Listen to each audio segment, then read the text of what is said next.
Steve Bannon, a longtime ally of former President Donald Trump, has been found guilty of 2 counts of contempt of Congress. Bannon defied a subpoena from the House committee investigating the January 6th attack on Capitol Hill. Even after the verdict, Bannon was defiant. I only have one disappointment, and that is the gutless members of that show trial committee. The J6 committee didn't have the guts to come down here and testify in open court. Thank you very much.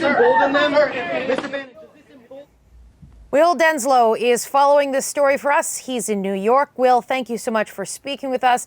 Tell us, what are the consequences for Bannon here? Well, there are some serious ramifications for Steve Bannon. Being found guilty on 2 counts of contempt of Congress, he faces the possibility of up to $2,000 in fines and potentially up to 2 years behind bars as well. Now, this is a trial that lasted less than a week, and we heard from Molly Gaston, who's a federal prosecutor, who said that this was not a complicated trial, but it is important. Essentially, the message from prosecutors during this trial was to paint a picture that Steve Bannon chose the allegiance of Donald Trump, the former president, over that of a compliance with the law.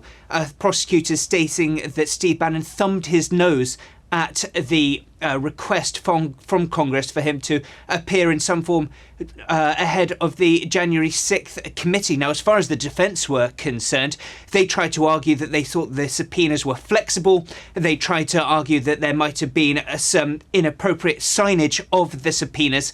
And significantly as well, one key argument was ruled out even before the trial got underway. That was the argument of executive privilege protecting Steve Bannon. That is a major reason why the defence team have suggested they will appeal. Of course, if that is deemed to be unsuccessful, or if we haven't got to that appeals point yet, then the next stage in proceedings in this trial will be sentencing, which is scheduled for late October.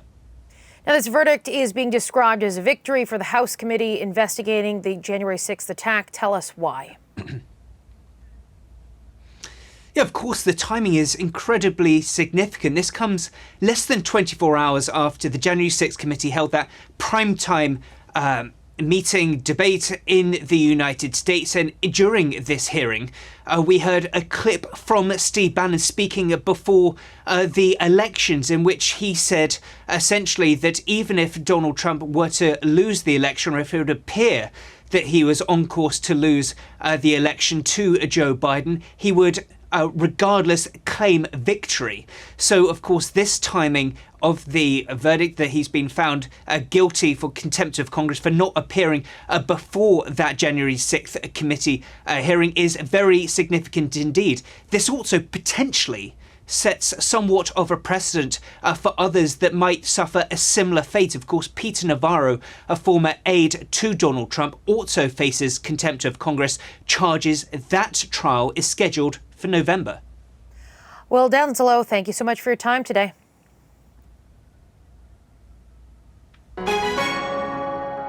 Hi, I'm Vashi Capellos, host of Power in Politics. See more of our show by subscribing to the CBC News channel or click the link for another video.